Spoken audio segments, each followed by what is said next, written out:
Bem, observe a figura. É perceptível, né, analisar o movimento da água através da mangueira, né, que é ali posicionada pelas mãos da garota na foto. São duas fotos e há uma verificação também que a foto mais aqui à esquerda, ela traz a ideia de uma angulação, né, uma forma oblíqua em relação à horizontal, diferente dessa que está aqui, né, ao qual a angulação é um pouco menor. E outro detalhe em relação à trajetória do jato d'água, né, que por sua vez é uma trajetória parabólica, né. A esse tipo de situação, fenômeno físico que a gente observa, podemos aplicar o conceito do lançamento de projéteis. No caso, os projéteis serão as partículas d'água que compõem esse jato d'água que a gente observa, e o fenômeno da transferência de massa, né, de partículas de um ponto, né, desde a mão da garota aqui até a região aqui das plantas. E esse exemplo prático, né, mostra de repente o conteúdo dessa aula, né, que vem a ser nosso conhecido lançamento oblíquo, né? Vamos trazer aí um conteúdo associado à parte matemática, né, e ainda mesmo gráfica, para a gente dar continuidade ao assunto.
Tá aí, lançamento oblíquo. E esse é o assunto, né, ao qual a gente pretende desenvolver.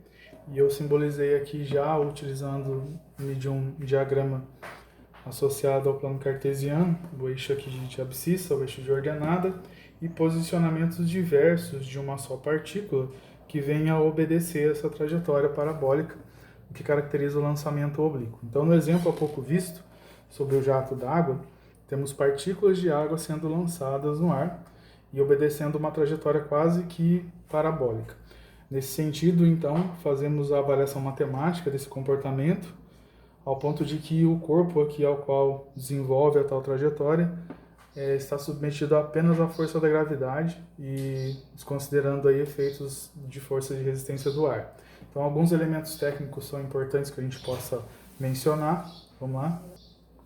Bem, aqui à esquerda eu representei então esse vetor inclinado, né, que no caso vai trazer a ideia de um vetor velocidade inicial, né, v0. Esse vetor velocidade inicial v0 ele é importante que seja caracterizado por conta da saída, né, do próprio objeto em relação ao solo. O solo, por sua vez, será representado pelo eixo de abscissa. Vamos colocar aqui o solo, né, onde o objeto atingirá, a partir de uma velocidade inicial, cujo vetor é inclinado em relação à horizontal, uma altura máxima possível em relação ao solo. Vamos caracterizar então essa altura de Hmax.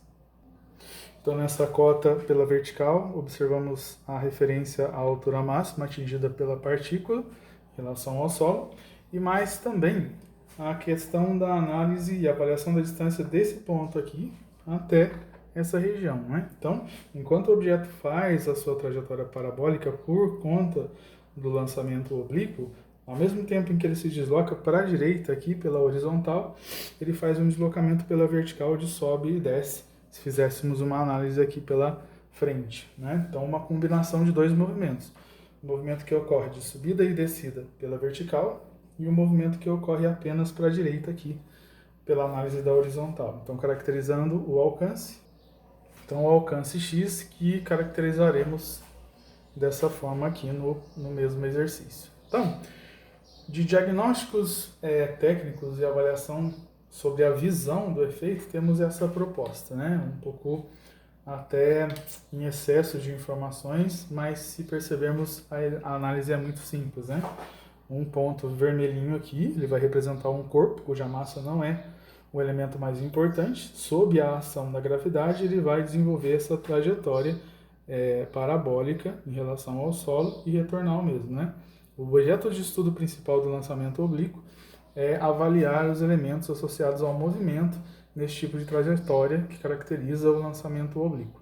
Então definiremos qual é o alcance que ele atinge em metros, qual é a altura máxima que ele atinge, também em metros, qual é o valor necessário da velocidade inicial nessa região para que então ele complete esse alcance pela horizontal ou ainda atinja a altura máxima, qual é o tempo que ele gasta para poder fazer todo esse voo completo, qual é o tempo que ele gasta para atingir a altura máxima, né? Aqui na região mais central aqui do nosso trecho de parábola tracejada em verde. Lembrar que essa parábola em verde tracejada ela representa a trajetória, né, do corpo, e caracterizar os elementos mais importantes do assunto lançamento oblíquo. Vamos começar, em princípio, pela velocidade inicial ali, ao qual percebemos um elemento bem importante ao que se diz respeito aos vetores.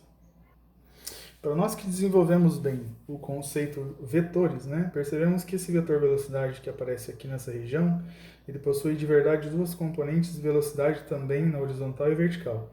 Tendo em vista essa variação aqui, nós podemos aqui à direita colocar esse desenho de uma maneira um pouco mais expressiva. Vamos lá. Bem, trazendo essa avaliação aqui ao canto esquerdo, bem de forma mais ampliada nesse canto direito, né? Então, podemos verificar que daqui para cá é possível que o aluno visualize um pouco melhor as condições e a composição dos vetores, ou melhor, a decomposição dos vetores.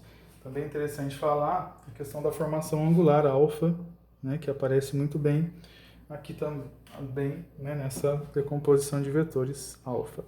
O que nos traz um conceito básico sobre vetores mesmo, em que nós nos lembramos do seguinte. Bom, que avaliamos então V0x, né, que vai ser igual a V0 cosseno de alfa, pela decomposição de vetores, e V0y, que vai ser igual a V0 seno de alfa. O que nós queremos mostrar nesse trecho da matéria sobre o lançamento oblíquo? Que as componentes de velocidade, na realidade a gente tem uma velocidade resultante V0, ou a velocidade de verdade, né, que é impressa ao objeto para que ele possa se deslocar dessa forma em trajetória parabólica, mas ao mesmo tempo esse V0 ele possui componentes, uma horizontal e outra vertical, onde a horizontal é o V0x e a vertical é o V0y, né? E dessa forma, então, podemos lembrar que tanto o V0x quanto o V0y terão utilizações a respeito das fórmulas para esse contexto, né? Vamos avaliar, então, um outro aspecto. Enquanto o objeto vermelho ele vem se deslocando e atingindo a altura máxima até novamente chegar ao solo, nós verificamos dois tipos de movimento, como já falei no início. Sobe e desce pela vertical e basicamente pela horizontal também, e não de ida e volta, né? Então temos dois tipos de movimento, de ida e volta, no caso para vertical, e um movimento apenas de ida, no caso pela horizontal. Então já deu para perceber que é legal que a gente faça uma avaliação pela horizontal, que a gente faça uma avaliação pela vertical. Vamos iniciar aqui por baixo, né, por uma avaliação da condição do movimento pela horizontal. Bem, de primeiro momento, nós temos aqui pela direção horizontal e a avaliação das grandezas vistas nesse momento, né? Primeira grandeza, o alcance, né? Então, pela horizontal, percebemos que há uma distância desde a saída do corpo nesse ponto até a sua chegada aqui ao solo. A gente vai chamar de distância x pela horizontal, ou ainda conhecida como alcance.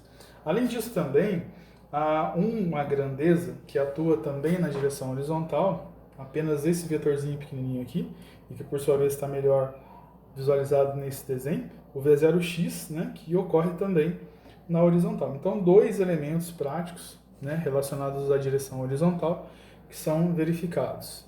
Bom, além disso, Além disso, a presença dessa equação. X, alcance, será igual a V0 cosseno de alfa, ou seja, o V0x se encontra aqui, em produto com o intervalo de tempo de voo.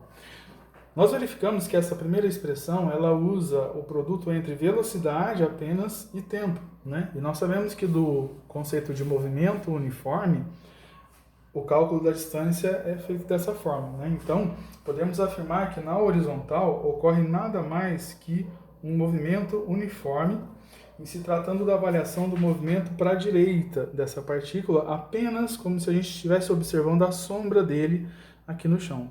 Então a sombra, né, ou seja, eu sei que na trajetória real o objeto faz isso, né, mas se pudéssemos observar a projeção da sombra desse objeto pelo chão, esse comportamento da sombra é detectado como um MU, né, um movimento uniforme. Dessa maneira, então, o único elemento envolvendo cálculo, né, e fórmula para esse trecho do lançamento oblíquo é o movimento retilíneo uniforme, que seria uma das partes do movimento desse lançamento oblíquo, ao qual apenas essa expressão aqui é utilizada.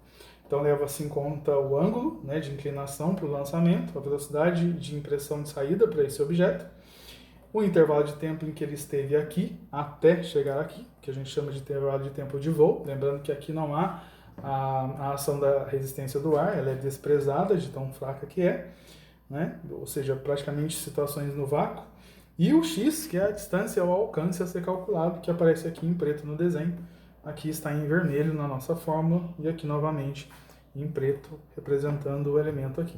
Mais do que isso, também é importante tomarmos cuidado com as unidades, né? O alcance é calculado em metros, a velocidade inicial costuma se convertê-la em metros por segundo, o cosseno de um ângulo é um número adimensional, então não há unidades para o cosseno, é apenas um valor numérico, né, que depende do ângulo, é uma função, né, trigonométrica, e o intervalo de tempo de voo, que normalmente usamos também no sistema internacional, em segundos. Nesse aspecto, então, no trecho da matéria, temos aqui pela direção horizontal essa avaliação matemática associada a uma apenas fórmula para o lançamento oblíquo.